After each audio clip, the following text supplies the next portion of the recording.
नमस्कार, मी स्वामी षडाक्षरी. आपण या ठिकाणी बघणार आहोत अल्कोहोलच्या केमिकल रिॲक्शन. आज ज्या केमिकल रिॲक्शनबद्दलची माहिती घ्यायची आहे त्या केमिकल रिॲक्शनचं नाव आहे reaction with the hydrogen halide. म्हणजे आज आपल्याला काय करायचं आहे, अल्कोहोलची अभिक्रिया हायड्रोजन हलाइड सोबत करायची आहे.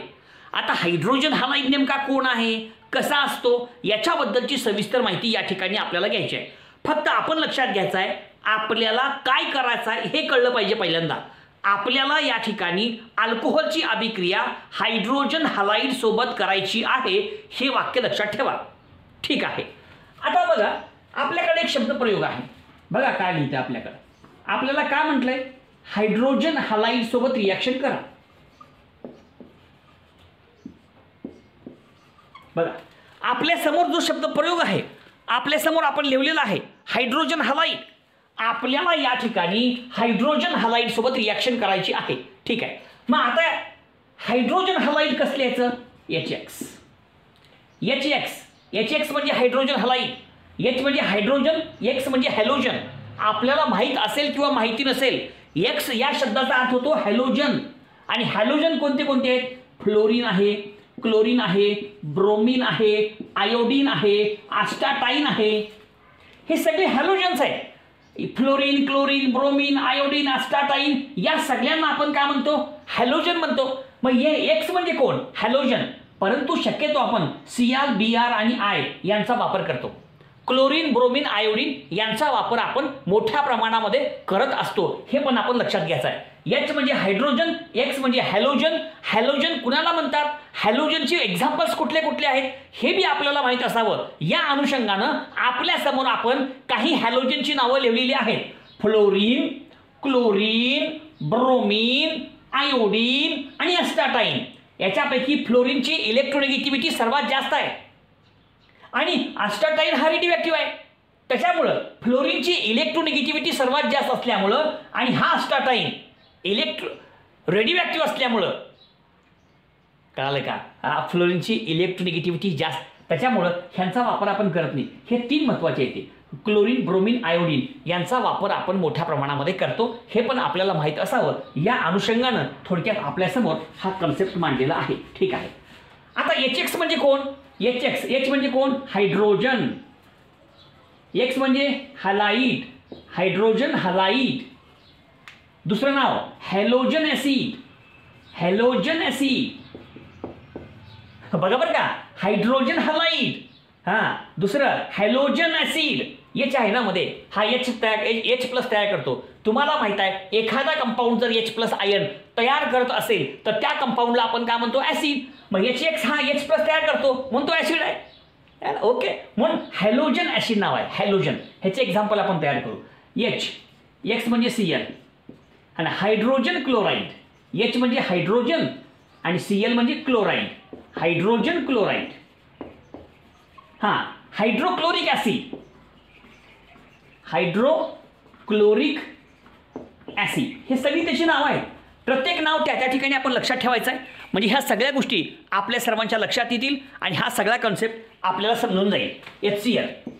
आता घेऊ आपण HBr, हायड्रोजन ब्रोमाइड. हे नाव आहेत प्रत्येकाची.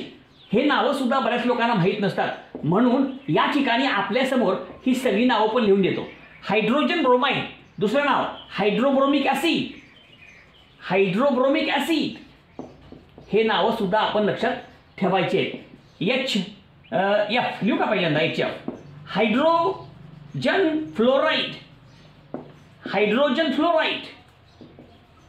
दुसरं नाव हायड्रोफ्लोरिक ऍसिड, हायड्रोफ्लोरिक ऍसिड. आणि आपला आवडीचा तो म्हणजे हायड्रोजन आयोडाइड किंवा हायड्रो आयोडिक ऍसिड. संपलं. तर हे सगळे एक्झाम्पल्स आपल्यासमोर आहेत. प्रत्येक एक्झाम्पल तुम्ही लक्षात घ्या. HX म्हणजे काय, हायड्रोजन हलाइड. आपल्याला या ठिकाणी रिॲक्शन कोणासोबत करायची आहे, अल्कोहोलची अभिक्रिया हायड्रोजन हलाइड सोबत. समजतंय का. या ठिकाणी आपण काय करतोय, अल्कोहोल घेतोय आणि अल्कोहोलची अभिक्रिया HX सोबत आपल्याला करायची आहे. HX म्हणजे काय, हायड्रोजन हलाइड, हॅलोजन ऍसिड म्हणतात त्याला. त्याचे examples HCl hydrogen chloride, hydrochloric acid, HBr hydrogen bromide, hydrobromic acid, HF hydrogen fluoride, hydrofluoric acid, HI hydrogen iodide, hydroiodic acid. हे सगळे उदाहरणं जी आहेत हे प्रत्येक एक्झाम्पल या ठिकाणी आपण थोडक्यात लक्षात घ्यायचं आहे. प्रत्येकाचं नाव आपल्या समोर आहे. आता HX त्याचे हे एक्झाम्पल्स आपल्या समोर आहेत. आता ह्या प्रत्येकासोबत कशी रिॲक्शन होते आणि कसा प्रोडक्ट येतो या संबंधित या ठिकाणी माहिती आपल्याला घ्यायची आहे. आता बघा, याच्यामधला पहिला कंपाऊंड जो आहे HCl हा स्टेबल आहे, परंतु HBr अँड HI बघा बरं का, हे जे दोन आहेत ना HBr आणि HI हे आपण सितूमध्ये तयार करतो. HBr and HI are not stable, therefore they are prepared in situ. नीट लक्षात घ्या बरं का, प्रिपेअर्ड इन सितू. आता आमच्या बऱ्याच विद्यार्थ्यांना कळत नाही की सितूमध्ये तयार करणे म्हणजे काय. बऱ्याच लोकांना प्रॉब्लेम असतात. मग तुम्हाला कुठलाही प्रकारचा प्रॉब्लेम येऊ नये याच्यासाठी अगदी सविस्तरपणे शून्यापासून आपण सुरुवात करतोय. नुसतं म्हणत नाही, आपण करून दाखवतोय. व्हिडिओ बघा, तुम्हाला कळेल. पहिले इस्तेमाल करे बाद में इस्तेमाल करे, ऐके नाही. पहिल्यांदा तुम्ही आजमावून बघा माझी व्हिडिओ कशी आहेत आणि मग सर्वांना शेअर करा, सबस्क्राईब करा, जास्तीत जास्त लोकांपर्यंत पोहोचवा. कारण जास्तीत जास्त लोकांपर्यंत पोहोचवणं हे तुमचं काम आहे. व्हिडिओ तयार करणं हे माझं काम, परंतु हे व्हिडिओ जास्तीत जास्त लोकांपर्यंत करणं, त्यांना सबस्क्राईब करायला लावणं हे तुमचं काम आहे. ते तुम्ही करा. मी माझं व्यवस्थित आणि प्रामाणिकपणे काम करत आहे. ओके, ठीक आहे. मग आता मी काय म्हणलं, HBr आणि HI तुम्हाला माहित आहे कुठलाही कंपाऊंड आपण काय करतो, तयार करतो, बाटलीत भरून ठेवतो. आता एखादा कंपाऊंड आहे, ही बाटली आहे का, आणि ह्या बाटलीमध्ये कंपाऊंड काय केलं आपण, भरून ठेवलं. आता जो स्टेबल आहे तो बाटल्यामध्ये भरून ठेवतो आपण. परंतु काही कंपाऊंड असं बाटल्यात भरून ठेवता येत नाही, कारण ते कंपाऊंड स्टेबल नसतात ना. त्याचं डिकम्पोजिशन होतं आणि त्याचं रूपांतर वेगळ्याच प्रकारच्या कंपाऊंडमध्ये होत असतं. मग अशा प्रकारचे कंपाऊंड बाटल्यामध्ये भरून तयार करून ठेवायचे नसतात. परंतु ज्या वेळेस तुम्हाला पाहिजे त्या रिॲक्शन करताना, कळालं का, जी रिॲक्शन करण्यासाठी तुम्हाला त्या कंपाऊंडची आवश्यकता आहे त्याच वेळेस त्याच्यामध्येच तयार करायचं. असं तयार करणे म्हणजे इन सितू तयार करणे. उदाहरण सांगतो. समजा आता काय घेतलं आपण, हा तुमचा राऊंड वॉटर फ्लास्क आहे. राऊंड वॉटर फ्लास्क समजा रिॲक्शन करायचं आहे. मग रिॲक्शन करताना आहे ना, तुम्ही मग HBr किंवा HI घ्यायचं नाही. काय घ्या, डायरेक्ट बघा NaBr घ्या अधिक डायल्यूट H2SO4 घ्या किंवा कॉन्सन्ट्रेट H2SO4 घ्या. मग ह्या दोघांची अभिक्रिया होईल आणि या दोघांची अभिक्रिया होऊन ह्यांच्यातून तयार होईल तुमचा HBr आणि मग तो HBr अल्कोहोल सोबत रिॲक्ट होईल. म्हणजे आपण काय केलं, या ठिकाणी HBr टाकण्याच्या ऐवजी NaBr आणि डायल्यूट H2SO4 टाकलं. मग ह्या दोघांमध्ये अभिक्रिया घडली आणि या दोघांच्या अभिक्रियेतून HBr तयार झाला आणि मग तो HBr अल्कोहोल सोबत रिॲक्ट झाला. म्हणजे या ठिकाणी आपण HBr तयार कुठे केलं, ह्या रिॲक्शन मिक्सचरमध्ये. हे रिॲक्शन मिक्सचर आहे आणि या रिॲक्शन मिक्सचरमध्ये आपण HBr तयार केलं. असं तयार करणं फ्रेश, त्या वेळेस लगेच तयार करणे, लगेच वापरणे, that is called as prepared in situ. लक्षात घ्या, कधी पण सितूमध्ये तयार करणे म्हणजे एखादा कंपाऊंड ज्या वेळेस हवा आहे त्याच वेळेस त्या रिॲक्शन मिक्सरच्या मध्येच तयार करणे. असं तयार आपण जेव्हा करतो, अशा तयार करण्याला म्हणतात प्रिपेअर्ड इन सितू. हे पण वाक्य आपण त्या ठिकाणी थोडक्यात लक्षात घ्यायचं आहे. बऱ्याच लोकांना कळत नसतं, त्याच्यामुळे तुम्हाला समस्या येऊ नये याच्यासाठी ह्या सगळ्या गोष्टी तुमच्यासमोर मी मांडण्याचा प्रयत्न करतोय. ओके, मग आता तुमच्यासमोर दोन आहेत, HBr आणि HI. हे दोन्ही पण सितूमध्ये तयार करतात, म्हणजे रिॲक्शन मिक्सचरमध्ये तयार करतात. कोणापासून ते पण सांगतो बघा. HBr इज प्रिपेअर्ड फ्रॉम, लिहू NaBr प्लस डायल्यूट किंवा कॉन्सन्ट्रेट H2SO4. डायल्यूट लिहा, कॉन्सन्ट्रेट लिहा, कॉन्सन्ट्रेट H2SO4. आणि HI is prepared from NaI and H3PO4 phosphoric acid. झालं, कॉन्सन्ट्रेट घ्या किंवा डायल्यूट घ्या, संपलं. म्हणजे HBr and HI prepared in situ from NaBr and concentrate sulfuric acid, and HI is prepared from NaI sodium iodide and phosphoric acid. तर ह्या सगळ्या गोष्टी ज्या आपल्या समोर आहेत ह्या पहिल्यांदा आपण लक्षात घ्यायचं आहे.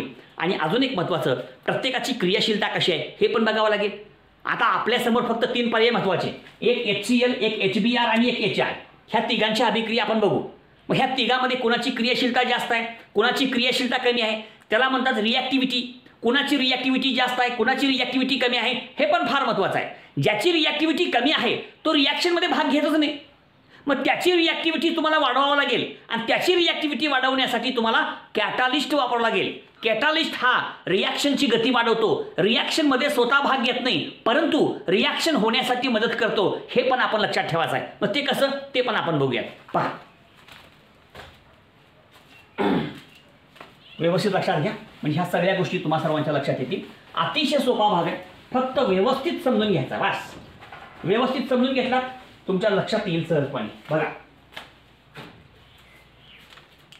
आता सगळ्यात कमी क्रियाशील कोण आहे आणि सगळ्यात जास्त क्रियाशील कोण आहे, HI. त्याच्यापेक्षा कमी HBr आणि सगळ्यात कमी क्रियाशील HCl. रिॲक्टिव्हिटी आहे. काय रिॲक्टिव्हिटी, क्रियाशीलता. आता HCl ची रिॲक्टिव्हिटी सर्वात कमी आहे, म्हणजे HCl हा सर्वात कमी क्रियाशील आहे आणि HI हा सर्वात जास्त क्रियाशील आहे. आणि एक लक्षात घ्या, HCl ची जेव्हा रिॲक्शन आपण करतो, HCl ची रिॲक्शन होतच नाही. HCl ची रिॲक्शन व्हायची असेल तर आपल्याला कॅटालिस्ट वापरावा लागतो. HCl ची क्रियाशीलता, HCl ची रिॲक्टिव्हिटी ही सर्वात कमी असल्यामुळं HCl साठी आपल्याला कॅटालिस्ट वापरावा लागतो. कॅटालिस्ट कोणता, अनहायड्रस झिंक क्लोराईड ZnCl2. बघा वाक्य लय महत्वाचं आहे. HCl साठी आपण जेव्हा अल्कोहोलची अभिक्रिया HCl सोबत करतो तेव्हा कॅटालिस्ट अनहायड्रस ZnCl2 वापरतात, कारण HCl ची रिॲक्टिव्हिटी सर्वात कमी आहे. HCl is very very less reactive. Therefore, a catalyst anhydrous ZnCl2 is used during the reaction of alcohol with hydrochloric acid or HCl. परंतु HBr आणि HI ह्या दोघांची क्रियाशीलता जास्त आहे, त्याच्यामुळं HBr आणि HI यांच्यासाठी अनहायड्रस ZnCl2 हा कॅटालिस्ट लागत नाही. HCl कॅटालिस्ट मागतो, परंतु HCl आणि HI आणि HBr यांना कॅटालिस्ट लागत नाही. HCl मांगे कैटलिस्ट, लेकिन HI और HBr ये ना मांगे कैटलिस्ट. ना मांगे, नहीं मांगता कैटलिस्ट, लेकिन इसकी क्रियाशीलता सर्वात कमी आहे ना, और उसी के लिए यह कैटलिस्ट मांगता है. ह्या सगळ्या गोष्टी लक्षात घ्या. आता डायरेक्ट आपण रिॲक्शनला सुरुवात करू. पहिल्यांदा HCl सोबत करू, पुन्हा HBr सोबत करू आणि पुन्हा HI सोबत करू. ओके, अशा 3 टप्प्यामध्ये आपण रिॲक्शन घेऊया आणि हा संपूर्ण भाग व्यवस्थितपणे आपण लक्षात घेऊ. पहिल्यांदा आपण जनरल रिॲक्शन घेऊ आणि मग प्रत्येकाचे एक्झाम्पल्स पण त्या ठिकाणी घेऊ. ओके, पहा पहिल्यांदा जनरल रिॲक्शन घेतो आणि मग प्रत्येक भाग वेगवेगळा करू सांगतो तुम्हाला. ओके, ठीक आहे. हे बघा इथे तुम्ही काय घेतले, अल्कोहोल, ROH अल्कोहोल. अल्कोहोलची अभिक्रिया तुम्ही कोणासोबत करताय, हायड्रोजन हॅलाइड HX. हां, इथं काहीच लिहित नाही मी, सुटेबल कंडिशन लिहा इथं, सुटेबल कंडिशन. आता तुम्हाला बघा, आपण जेव्हा अल्कोहोलची अभिक्रिया HX सोबत करतो, अल्कोहोलची अभिक्रिया आपण जेव्हा HX करतो, HX सोबत करतो, मग HCl असेल किंवा HBr असेल किंवा HI असेल, कोणतं का असणार, अल्कोहोलची अभिक्रिया आपण जेव्हा HX सोबत करतो तेव्हा अल्कोहोल मधला CO बॉन्ड तुटतो. हा बॉन्ड तुटला आणि ह्याच्यामधला हा जो OH आहे हा रिप्लेस होतो. कशानं, ह्या Xनं. हां, हे वाक्य इसराच नाही बरं कधीच. बघा, अल्कोहोलची अभिक्रिया हायड्रोजन हॅलाइड सोबत केल्यास, म्हणजेच HX सोबत केल्यास अल्कोहोल मधला CO, R म्हणजे C असते, CO बॉन्ड तुटतो आणि अल्कोहोल मधला OH ग्रुप हा हॅलोजन ॲटमनं Xनं रिप्लेस होतो आणि मग तयार होतो अल्किल हॅलाइड. कसं, R ला R, X आला आणि H आणि OH प्लस H2. अशा प्रकारे या ठिकाणी अल्किल हॅलाइड तयार होतो. ही जनरल रिॲक्शन लक्षात घ्या. X म्हणजे Cl, X म्हणजे Br, X म्हणजे I आपण घेऊ शकतो आणि त्याप्रमाणे प्रत्येक रिॲक्शन करू शकतो. पण मुख्य रिॲक्शन ही आहे. अल्कोहोलची अभिक्रिया आपण जेव्हा हायड्रोजन हॅलाइड सोबत करतो तेव्हा अल्कोहोल मधला CO बॉन्ड तुटतो आणि अल्कोहोल मधला OH ग्रुप हा हॅलोजननं रिप्लेस होतो. मग तो हॅलोजन Cl असेल, Br असेल, I असेल, पटते का. ओके, मग झाली अशी रिॲक्शन. हा CO बॉन्ड तुटतो, OH हा हॅलोजननं रिप्लेस होतो, अल्किल हॅलाइड तयार होतो. आता एक एक एक्झाम्पल तुमच्या समोर घेतो म्हणजे आपल्या सर्वांच्या लक्षात येईल. अतिशय सोपी रिॲक्शन आहे, फक्त व्यवस्थित समजून घ्या. ओके, बरं, पहिल्यांदा घेऊ आपण HCl. हा ना, HX म्हणजे HCl घेऊ आपण. ह्याच्यामध्ये पुन्हा पहिल्यांदा घेऊ प्रायमरी अल्कोहोल. ठीक आहे, उदाहरण बघा, CH3, CH2, OH प्लस काय घ्यायचा HCl घ्या है ना, HX म्हणजे HCl घ्या. आणि तुम्हाला माहित आहे HCl ची क्रियाशीलता सर्वात कमी आहे. HCl हा सगळ्यात कमी रिॲक्टिव्ह आहे. या HCl ची रिॲक्टिव्हिटी ओके, आणि म्हणून याच्यासाठी आपण काय घेतो, कॅटलिस्ट घेतो. कुठला, अनहायड्रस ZnCl2 आणि हिट करा. काय होतं बघा रिॲक्शन. आता HCl आहे, त्याची क्रियाशीलता त्याची रिॲक्टिव्हिटी सर्वात कमी आहे, म्हणून HCl साठी अनहायड्रस ZnCl2 वापरायचं बाबानो. ठीक आहे. आता काय होतं, CO बॉन्ड तुटतो आणि ह्याच्यामधला OH ग्रुप काय होतो, हॅलोजन आयटमनं रिप्लेस होतो. हो का, OH हा रिप्लेस होतो Cl नं. बस प्रत्येक रिॲक्शनमध्ये हे कॉमन आहे. मग काय येईल उत्तर बघा बरं, CH3 CH2 Cl plus H2. अशा प्रकारे इथिल क्लोराईड तयार झाला आणि वॉटर मॉलिक्यूल निघून गेला. आता घेऊ सेकंडरी अल्कोहोल. आता घेऊ सेकंडरी अल्कोहोलचं उदाहरण. सेकंडरी अल्कोहोलची क्रियाशीलता प्रायमरी अल्कोहोलपेक्षा जास्त असते, लक्षात घ्या बरं का. आणि टर्शरी अल्कोहोलची क्रियाशीलता सेकंडरीपेक्षा जास्त असते. सांगतो बघा.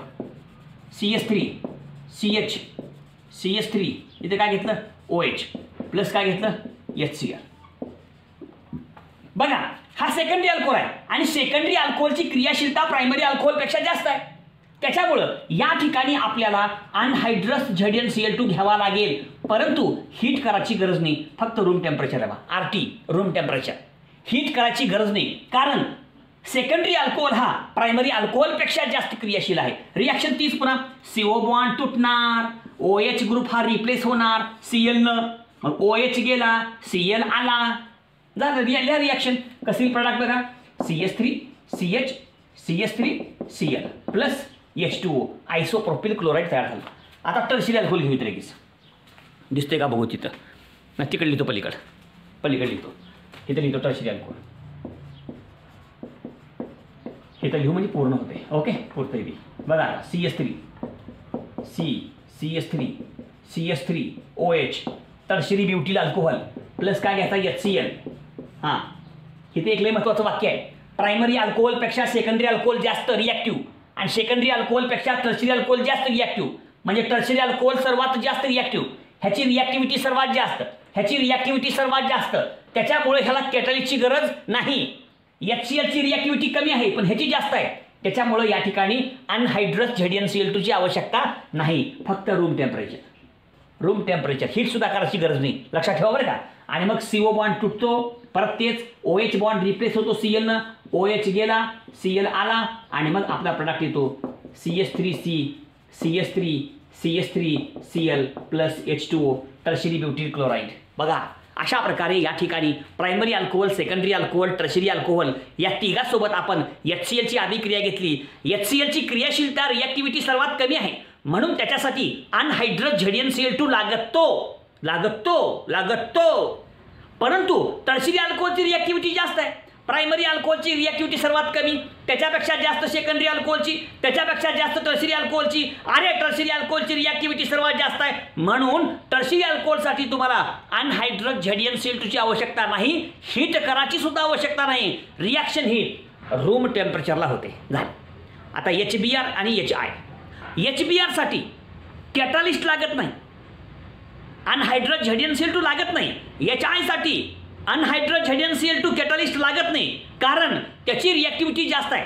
HCl ची रिॲक्टिव्हिटी सर्वात कमी आहे ना, म्हणून लागलं. HBr आणि HI यांची रिॲक्टिव्हिटी HCl पेक्षा जास्त आहे, म्हणून HBr आणि HI यांच्यासाठी अनहायड्रस ZnCl2 लगता नहीं बाबा, लगता नहीं. क्या बोलू तुम्ही, करता हूँ रिॲक्शन. देखो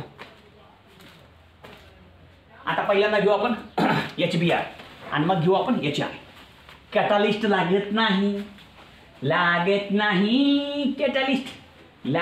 नाही, कॅटलिस्टचा वापर करायची आवश्यकताच नाही. हो, क्रियाशीलता जास्त आहे, रिॲक्टिव्हिटी जास्त आहे. हो का, HBr. चला पहिल्यांदा घेऊ प्रायमरी अल्कोहोल. ह्याच्यामध्ये मी 3 भाग पाडू आपण. पहिल्यांदा घेऊ primary alcohol CH3 CH2 OH. ह्याची अभिक्रिया केली आपण HBr सोबत, आणि याच्यासाठी तुम्हाला माहित आहे HBr is prepared in situ from हे लिहायचं NaBr आणि कॉन्सन्ट्रेट H2SO4. कळलं का? ह्या कॅटलिस्ट नाही, NaBr आणि कॉन्सन्ट्रेट H2SO4 पासून HBr आपण तयार करतो मधून हे लिहिलं आपण, हे लक्षात घ्या तुम्ही. पुन्हा काय होतं, CO बॉन्ड तुटतो, OH ग्रुप रिप्लेस होतो कशानं, Br. संपलं. ह्या product CH3 CH2 Br plus H2 आले पहिली रिॲक्शन. दुसरी बघा, सेकंडरी अल्कोहलची करू आपण.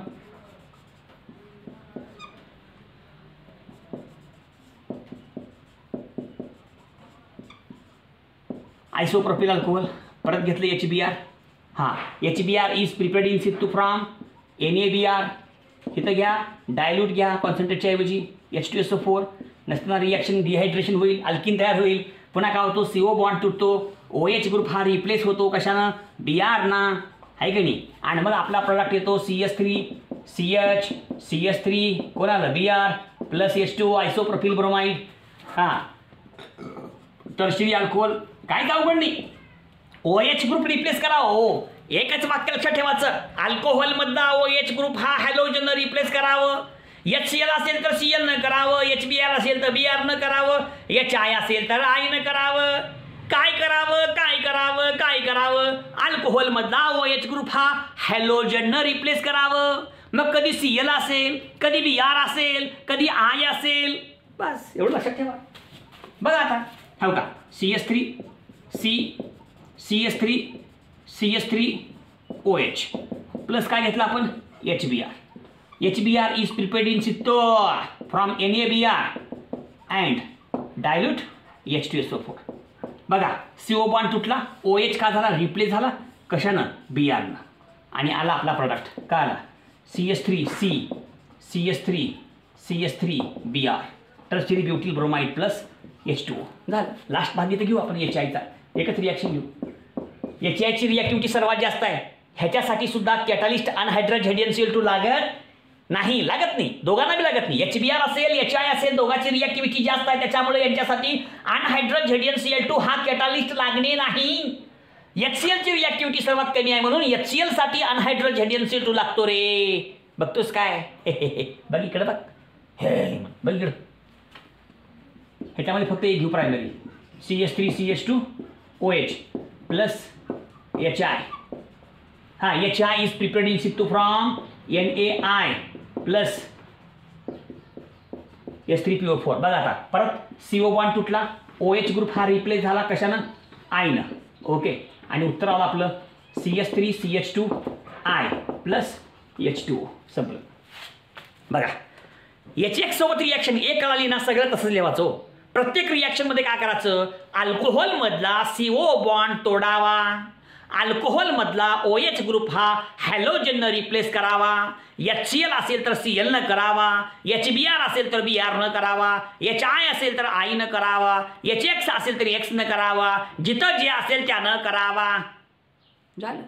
आणि अल्कोहोल पासून काय तयार होईल, अल्किल हलाइड. संपलं. काय अवघड याच्यामध्ये, अशा प्रकारची अगदी सोपी रिॲक्शन आहे. त्याच्यामधला प्रत्येक भाग आपण व्यवस्थित समजून घ्यायचा आहे. बाकीचा सगळा भाग तुमच्या समोर आहे, व्यवस्थित बघा, लक्षात घ्या. लाईक करा, शेअर करा, सबस्क्राईब करा. धन्यवाद.